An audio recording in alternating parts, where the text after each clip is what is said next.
ሰላም ጤና ይስጥልን ውድ የቻናላችን ተከታታዮች የፕሮግራማችን ቤተሰቦች ይህ አብዲራዋ ቲዩብ ነው።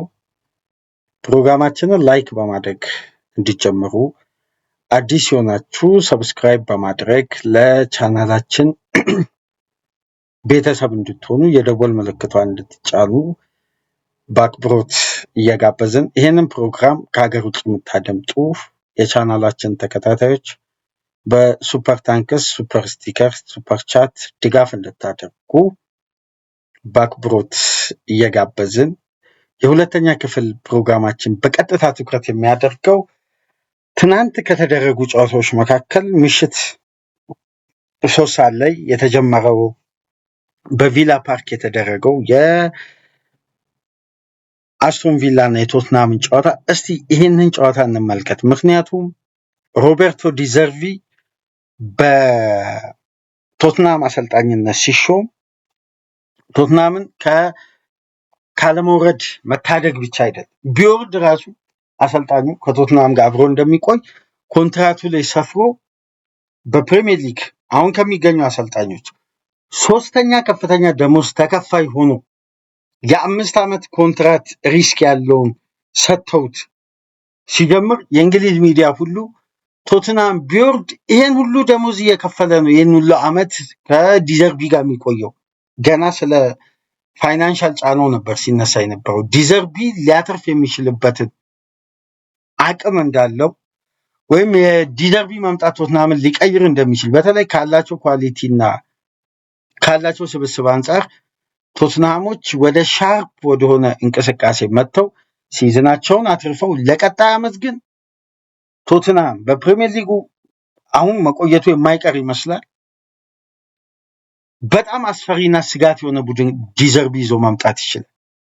ይሄን በጊዜያዊ ይሄ አሁን በመጨረሻ በተቀሩት ጥቂት ጨዋታዎች ውስጥ ከ109 ቀናት የውርደት ቀናት በኋላ የተሰናበተው ኡጎር ቱዶር በኋላ በመጡት ቀናት በእነዚህ አጭር ጊዜያት ውስጥ ለማመን የሚከብድ ጉዳይ እኮ ዲዘርቪ እየቀየረ ነው ቶትናም ቤት ውስጥ።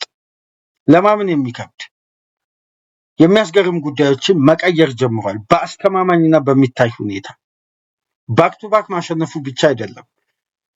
ቶትናም ምን አይነት ለውጦችን ቢያደርግ ነው በዲዘርቪ ውስጥ እንደዚህ አይነት አንደኛ ቪላ ፓርክ ላይ አስቶን ቪላ 7 ተጫዋቾችን ቀይሮ ነው የገባው ከዋና ምርጥ 11። ምክንያቱም ቀጣይ ሳምንት የመልስ ጨዋታ አለው ከኖቲንጋም ፎረስት ጋር እዚሁ ቪላ ፓርክ የዩሮፓ ሊግ ሰሚፋይናል ወደ ፍጻሜ ለማለፍ የሚደረግ የመጀመሪያው ዙር ጨዋታ 1-0 መሸነፋቸውን ተከትሎ በሁለተኛው ዙር በደንብ ትኩረት ለመስጠት እንግዲህ ለተጫዋቾች እረፍት ሰጥተዋል። ነገር ግን አሁን ዋነኛው ጉዳይ የዲዘርቪ የጨዋታ ምርጫና የአጨዋወት መንገድ ነው። ምንም የተለየ ተጫዋች ከአካዳሚ አምጥቶ ወደ ዋናው ቡድን ያስገባው የለም። በተለየ ሁኔታ የተጠቀመው የተለየ ተጫዋች ኖሮ አይደለም። ቶትናም ዓመቱን ሙሉ በአብዛኛው ሲገለገልባቸው የነበሩትን ተጫዋቾች ተጠቅሞ ነገር ግን የጨዋታ ስታይል ነው የቀየረው። አንደኛ ቶትናም የቀየረው የጨዋታ ስታይል በቪላ ፓርክ 2-1 የማሸነፊያው በር የሆነው የቶትናምን የሃይ ፕረስ ስትራክቸር ነው የቀየረው። ልብ ብላችሁ ተመልከቱ። የፖስቱ ኮግሉ የጨዋታ ስታይል የበለጠ ለዲዘርቪ ይቀርባል። የቶማስ ፍራንክ እና የቱዶር ደግሞ አንድ አይነት ነው። ያ መከላከል ቲሙ ወዴት አዘቅት ውስጥ ይዞት እንደገባ ተመልከቱ። የዲዘርቪ የጨዋታ ስታይልን ምን ያክል ፖስት ኮግሉ እንደሚያደንቁ የዲዘርቪን፣ የክሎፕን፣ የፔፕ ጋርዲዮላን ፓሽን እንደሚያደንቁ ሲናገሩ ነበር። አሁን ግን ዲዘርቪ የሱን ቡድን የሚመስል ቶትናምን ከያዘበት ጨዋታ አንስቶ በተከታታይ ያሳየን ውጤቱ አሁን መምጣት ጀመረ። በዘንድሮ ሲዝን መጀመሪያ ሲቲን እና በርንሌን ካሸነፈ በኋላ በሲዝኑ የመጀመሪያ ማች ዴይ 1 ከዛም በኋላ ሁለተኛ ሳምንት ኢታሊ ላይ ካሸነፈ በኋላ ቶትናም ሲዝኑን ሙሉ ባክ ቱ ባክ አላሸነፈም ነበር። ለመጀመሪያ ጊዜ ባክ ቱ ባክ በዲዘርቪ ውስጥ ማሸነፍ ቻለ። ይሄ ትልቅ መነቃቃት ነው። በእርግጥ በፕሪሚየር ሊጉ እንግዲህ ከተቀናቃኝነት አንጻር የአርሰናል ደጋፊዎች ቶትናም እንዲወርድ ሊፈልጉ ይችላሉ። ግን ፕሪሚየር ሊጉን ካደመቁ ክለቦች በቅርብ ዓመት ውስጥ ፈቀቅ ማለት ከጀመሩ ጥሩ ተፎካካሪነት ከሚያሳዩ ክለቦች መካከል አንዱ ቶትናም ነው። በተለይ የፖስት ኮግሉ የመጀመሪያ ዓመት እኔ ቶትናም ምርጡን በቅርብ ዓመት ከፖቼቲኖ በኋላ ጥሩ ዓመት ብዬ ማስበው በአጨዋወትም ለእይታ የሚማርክ አስደናቂውን ቶትናም ያየነው በፖስት ኮግሉ የመጀመሪያ ዓመት ነው። ከዛ በፊት ባሉት ዓመታት ቶትናም በዚህ ደረጃ የነጠረ ቡድን ሆኖ በኮንቴ ውስጥ ትንሽ ፈቀቅ አለ፣ ግን ተመሳሳይ ሲዝን ነው ማሳለፍ የቻለው።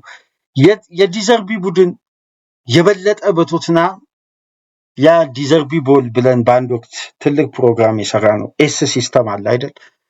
ከሴንተር ባክ ወደ 8 ቁጥር ወደ ሐሰተኛ 9 ቁጥር ወይም የፊት መስመር ተጫዋች የሚጓዘው ኤስ ሲስተምን በጣም ኤክስፒሪየንስ ብናደርገው ደስ ይለኛል። ፕሪሚየር ሊግ ላይ ዲዘርቢ ቶትናምን አቆይቱ። ለምን መሰላችሁ? ይሄ ኤስ ሲስተም የዘመናዊ እግር ኳስ ፈርቀዳጅ የሆኑ ሁለቱን አሰልጣኞችን አስተሳሰባቸውን ሪቪው አድርገው እንዲቀይሩ ያስገደደ ብቸኛ አሰልጣኝ ስለሆነ ነው። በነገራችን ላይ ይህን ጉዳይ አንድ ትልቅ እንደ ጥናታዊ ጽሑፍ ወይም እንደ አንድ የእግር ኳስ ተመልካች የተለየ አንድ ትልቅ እንደ ግብዓት ቢቀርብ ደስ ይለኛል። ይሄ ሀሳብ የኔ ነው። ምናልባት የኛውን ሀሳብ በተለየ ሁኔታ ሊያብራሩት የሚችሉ ባለሙያዎች ሊኖሩ ይችላሉ። ግን ይሄን ሀሳብ ለመመልከት የዲዘርቢን ኳስ መረዳት ያስፈልጋል መጀመሪያ እና በደንብ የክሎፕና የጋርዲዮላን ሲስተም ፕሬሲንግ ትራፓቸውን በአጠቃላይ የበጣጠሰው የዲዘርቢ ቡድን። ሁለቱም ቡድኖች የሃይ ፕረስ ስትራክቸራቸውን 2-3-5 2-1-6 እያደረጉ በሚጫወቱበት ወቅት 2-2-3-3 በሚል ስትራክቸር ኤስ ሲስተም ይዞ መጥቶ መሀል ለመሀል የሚደረግ ትራንዚሽን ሲስተም ይዞ መጥቶ ሁለቱም አሰልጣኞች ኢንቨርትድ ፉልባክ ካልኩሌሽን ውስጥ እንዲገቡ ያስገደደ አሰልጣኝ ነው። ስለዚህ ዲዘርቢ ቢቆይ እኔ በጣም በፕሪሚየር ሊጉ ከሚያዝናኑኝ ወይም ዘመናዊ እግር ኳስ ካፈራቸው ምርጥ ወጣት አሰልጣኞች መካከል ዲዘርቢ ለእኔ ምርጡ አሰልጣኝ በጣም። ምክንያቱም እግር ኳሳዊ ፍልስፍናው ሀሳቡ ከኳስ ጋር ባለ የጨዋታ ስትራክቸር ስለሆነ በጣም የሚያዝናና እግር ኳስ የሚጫወት ደፋር፣ ሪስክ የሚወስድ ሆም አዌ የማይለይ አንድ ቡድን ሲገነባ እኮ ሆም አድቫንቴጅን ታሳቢ ካደረገ አዌ ማች ላይ በቀያ ቡድን ፈሪ ነው ማለት ነው። የዲዘርቢ ቡድን ሆምም አዌም አንድ አይነት ነው። ቶትናም የሚላበሰው አይደንቲቲ ይሄ ነው። ስለዚህ ለማየት ያዝናናናል። ቀጣይ ዓመት ለየትኛውም ቡድን ግን ቀላል የውድድር ዓመት አይደለም። በዘንድሮ የውድድር ዓመት አብዛኛው ቡድን ወርዶ ደክሞ ተዳክሞ የታየበት የውድድር ዓመት ነው። ቀጣይ ዓመት ሽግግራቸውን የሚያጠናቅቁ ክለቦች ይበዛሉ፣ ተጠናክረው የሚመጡ ክለቦች ይበዛሉ። ስለዚህ ፉክክሩ አስደናቂ ነው የሚሆነው እና ዲዘርቢ ቢቆይ ለፕሪሚየር ሊጋችንም ውበት ነው። ይሄ ሳምንት ጠብቀን ለምንመለከተው እና ከረፍት በፊት ገና እንደተጀመረ ነበር 12ኛ ደቂቃ ላይ ጋላገር ከኤሪያ ውጪ ከ20 ያርድ ያነሰ ርቀት ላይ ያለ ኳስ አስቆጥሮ ቶትናምን ቀዳሚ ያደረገ። ከ12 ደቂቃ በኋላ ሪቻርልሰን ደገመ፣ 2-0 መምራት ቻሉ። ቪላ የመጨረሻው አንደኛዋን ግብ ያስቆጠረው 5 ደቂቃ ተጨምሮ 95 ደቂቃ ከ52 ሰከንድ ላይ ጨዋታው ሊያልቅ ሲል ቡንዲያ ያስቆጠረው። ጨዋታውን በእጅጉ የዲዘርቢ ቡድን ዶሚኔት አድርጎ ነበር።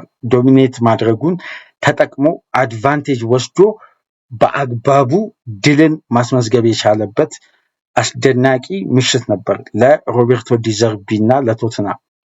አንድ ጉዳይ በዘንድሮ ሲዝን አሁን የዲዘርቢ እግር ኳስ በፕሪሚየር ሊግ የተለየ የጨዋታ ስትራቴጂ ነው የሚጠቀመው ስላችሁ ነበር እና የክሎፕንና የጋርዲዮላን ኢንቴንሲቲም ፕሬሲንግ ስትራክቸርም ፖሴሽን ቤዝድንም በአጠቃላይ መሰባበር የቻለው የእሱ የብራይተን የጨዋታ ሲስተም ወይም ከሳሶሎ ከነ ኒኮሎ ባሬላ እና ከነ ስቲፋኖ ሴንሲ ከነ ዶሚኒኮ ቤራርዲ አንስቶ እነዚህ ጣሊያናዊ ምርጥ ትውልድ ተጫዋቾች እንግዲህ እስካሁን ድረስ ያው የኢጣሊያን እግር ኳስ እንደምታውቁት ነው። ለታክቲክ አንድ ተጫዋች ተስማሚ ካልሆነ እድገቱ አይጠበቅም። አሁን ለሚከስሩትም ትላልቅ ኪሳራ ይሄ በዓለም ዋንጫ በተከታታይ ያለመሳተፋቸው እድልም ይሄ ትውልድ አልባ የሆነ ግትር የሆኑ የታክቲክ ጥብቅ ያሉ አሰልጣኞች ስለበዙ ጄኔሬሽናል ግንባታ የለም አሁን ሴሪያ ውስጥ። እነ ስቴፋኖ ሴንሲን የመሰለ ምርጥ አርቲስት እንደ ኢኔስታ መጫወት የሚችል ተጫዋችን ኢጣሊያን እንግዲህ በዲዘርቢ ሳሶሎ ውስጥ ቪዲዮን ዩቲዩብ ላይ ሄዳችሁ ተመልከቱ። እንዴት አይነት ምርጥ ተጫዋች መሰላችሁ። ኒኮሎ ባሬላን ሉቻኖ ስፓሌቲ የተመለከቱት እኮ በዲዘርቢ ሳሶሎ ውስጥ ነው። ዶሚኒኮ በራርዲን ጣሊያን ብሔራዊ ቡድን ዩሮ 2020 ስታነሳ የቀኙን የሜዳ ክፍል ከበርናንዲስኪ ጋር ተፈራርቆ የሚጫወተው ዶሚኒኮ ቤራርዲ የሚባለው ግራኙ ተጫዋች ሚላን ሄዶ ነበር። አሁን የት እንዳለ አይታወቅም። ምርጥ ትውልዶች መጥተው ነበር እና ያን ሳሶሎ ጊዜ አንስቶ ያን አስደናቂ ሲስተም እኔ በግሌ ይከታተል ነበር እና ረጅም ጊዜ ይሆናል የዲዘርቢን ኳስ መከታተል ከጀመርኩና በሻክታር ዶኔስክ በነገራችን ላይ ስለ ሙካይሎ ሞድሪክ ለአንድ ወዳጅ አጫውተው ነበር። የሙካይሎ ሞድሪክን አንድ የማስታውሰው ጨዋታ በዩኤፋ ሻምፒዮንስ ሊግ ትዝ ይለኛል። በጊዜ 2:45 በተደረገ ጨዋታ ከሴልቲክ ጋር በነበረ 4-1 ይመስለኛል ሻክታር ያሸንፈው 4-1 ይሁን 4-0 የብሬንዳን ሮጀርስን ሴልቲክ።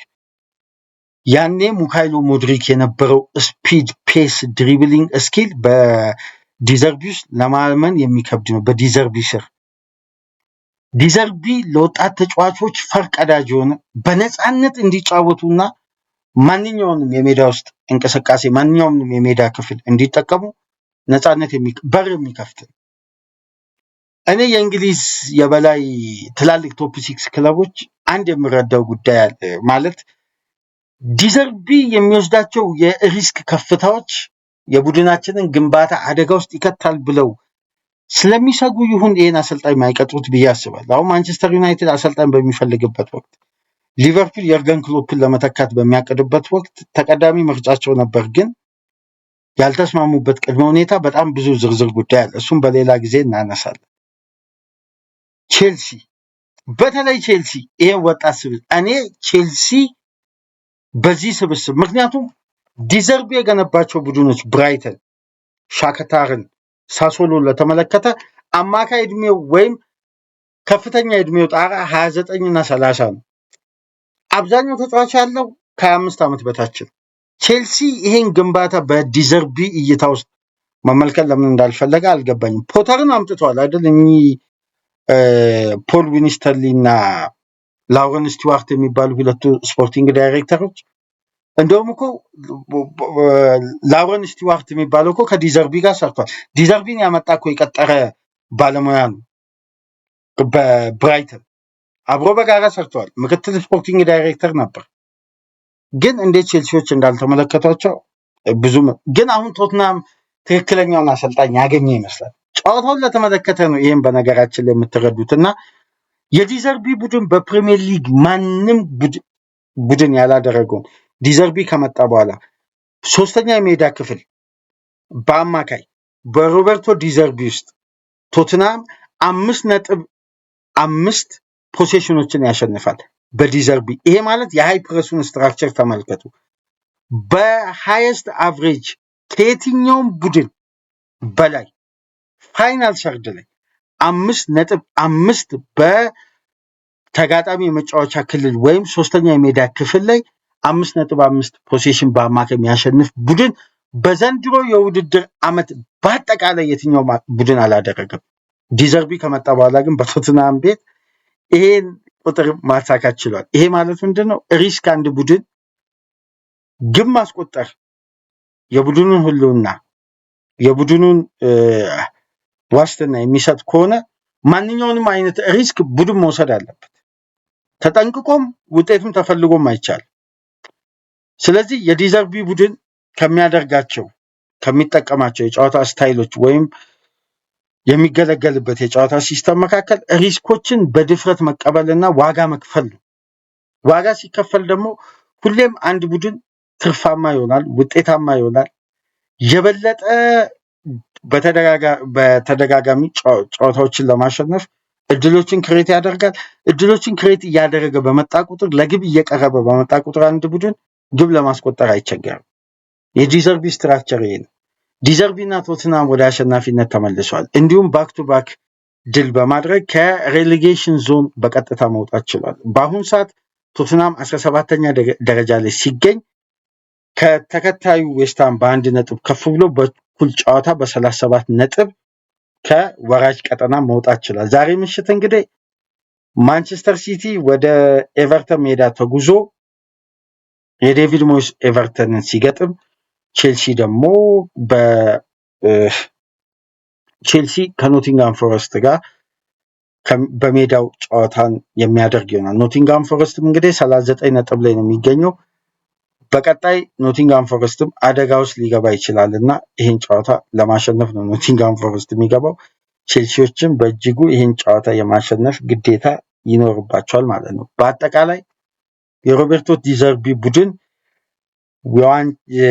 ከደረጃ ሰንጠረዡ ላለመውረድ የሚደረገው የሬሌጌሽን ዞንን በመውጣት ወደ ላይ 17ኛ ደረጃ ላይ መቀመጥ የቻሉበትን ጣፋጭና ትልቅ ድል ቶትናሞች በዲዘርቢ ውስጥ ማሳካት ችሏል ማለት ነው። በሌላ መረጃ የጣሊያን ሴሪያ ተጠናቋል። ኢንተር ሚላን የሴሪያ 2025-26 ሻምፒዮን መሆኑን አረጋግጧል። በማርኮስ ቱራም እና ሄነሪክ ሚኪቴሪያን ግቦች ፓርማን 2-0 በማሸነፍ ኢንተር ሚላን የስኩዴቶ ዋንጫ ማሳካቱን አረጋግጧል። እንዲሁም ከሜዳ ውጪ የተጫወተው የማሲሚሊያኖ አሌግሪ ኤሲ ሚላን 2-0 በሳሶሎ በቀድሞ በዲዘርቢ ሳሶሎ ሽንፈት ሲያስተናግድ የሉቺያኖ ስፓሌንቲ ዩቬንቱስ በሜዳው 1-1 ከሄላስ ቬሮና ጋር መለያየት ችሏል ማለት ነው። በስፔን ላሊጋ ማድሪድ 2-0 ስፓኞሉ ማሸነፉን ተከትሎ የባርሳ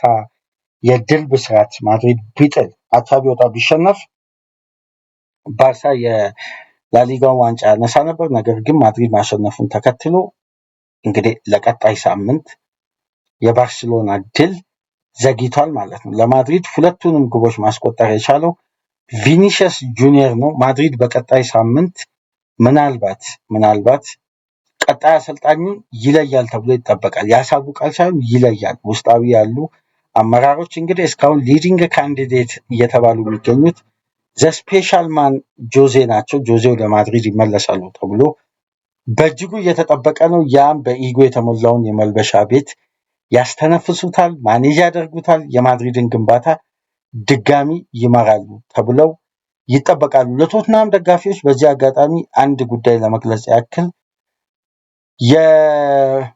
የማርኮስ ሴኔሲን ጉዳይ ለማጠናቀቅ ቶትናሞች የበለጠ አድቫንስድ እንቅስቃሴ ላይ ቢገኙም ሊቨርፑሎች ዝውውሩን ሃይጃክ ሳያደርጉ እንዳልቀሩና ይህን ተጫዋች በነፃ ለማስፈረም ሊቨርፑል የበለጠ ድርድሩን በተቀላጠፈ ሁኔታ እየመራ እንደሆነ ተገልጿል ይለናል ትናንት ምሽት ማቴዎ ሞርቲ ይዞ በወጣው ዘገባ መሰረት። እንግዲህ የማርኮስ ሴኔሲ ማረፊያ ዋይት ሃርት ሌን ይሆናል ተብሎ ሲጠበቅ ነበር። ነገር ግን ሊቨርፑል ዝውውሩን ሃይጃክ ሳያደርግ እንዳልቀረ ሃይጃክ ተደርጓል ተብሎ በስፋት በታመኑ ዘጋቢዎች እየተገለጸ ነው የሚገኘው። ለማንኛውም ቶትናም ደጋፊዎች፣ ይህም ፕሮግራም የምታደምጡ የእግር ኳስ አፍቃሪዎች፣ የዲዘርቢ አድናቂዎችም እንኳን ደስ አላችሁ። ዲዘርቢ በቶትናም ቤት ተከታታይ ጨዋታ ድል ቀንቶታል። የዲዘርቢ ሙሉ ደጋፊ ሆነን ነው እንግዲህ ዲዘርቢን እንደግፋለን። የዲዘርቢ አይነት አሰልጣኝ ያብዛለን። የእግር ኳስ ጤናማ እግር ኳስ፣ ጤነኛ እግር ኳስ ሜዳ ውስጥ ኳስ በነፃነት የምትዘዋወርበትን የጨዋታ ስታይል የሚከተሉ አሰልጣኞችን በልበ ሙሉነት ነው የምንደግፈው እና ዲዘርቢ ክሬዲት ይገባዋል። በብራይተን የቡድን ግንባታውን ሳያጠናቅቅ ወደ ማርሴይ ሄደው ዲዘርቢ በድጋሚ ወደ ፕሪሚየር ሊግ መጥቷል። ቶትናምን የሚያተርፍ ይመስላል። ያንንም ተማምኖ ነው እንግዲህ የቶትናም ባለቤቶች ደለብ ያለ ኮንትራት ደለብ ካለ ደሞዝ ጋር ሰጥተውት ይህን አሰልጣኝ ለመቅጠር የተገደዱትና ዲዘርቢ ቦል በአስደናቂ ሁኔታ የኡናይ ኤምሬ ቪላ ፓርክ ድረስ በመሄድ 2-1 በማሸነፍ ለቀጣይ ጨዋታ የበለጠ መነቃቃትን የፈጠረ ተከታታይ ድል በአመቱ መጀመሪያ በርንሌይ እና ሲቲን ተከታታይ አሸንፎ ከዛም በኋላ ለተከታታይ ድል ርቆ የነበረውን ቶትናም ወደ ተከታታይ ድልነት በማምጣት ከሬሌጌሽን ዞን ማውጣት ችሏል። በቀጣይስ ዲዘርቢ ቀጣይ ጨዋታዎችን አሸንፎ ቶትናምን ማትረፍ ይችላል ትላላችሁ? እስቲ በኮሜንት መስጫ ላይ አስቀምጡ። ለማንኛውም ላይክ፣ ሼር፣ ሰብስክራይብ እያደረጋችሁ ከዚህ ፕሮግራም በመቀጠል ማንቸስተር ሲቲ ከኤቨርተን፣ ቼልሲ ከኖቲንጋም ፎረስት ቅድመ ጨዋታ ነጥቦች ላይ አጠር ባለመልኩ ተመልሰን እንመጣለን። ሳትርቁ ጠብቁን። ሰላም ቆዩ።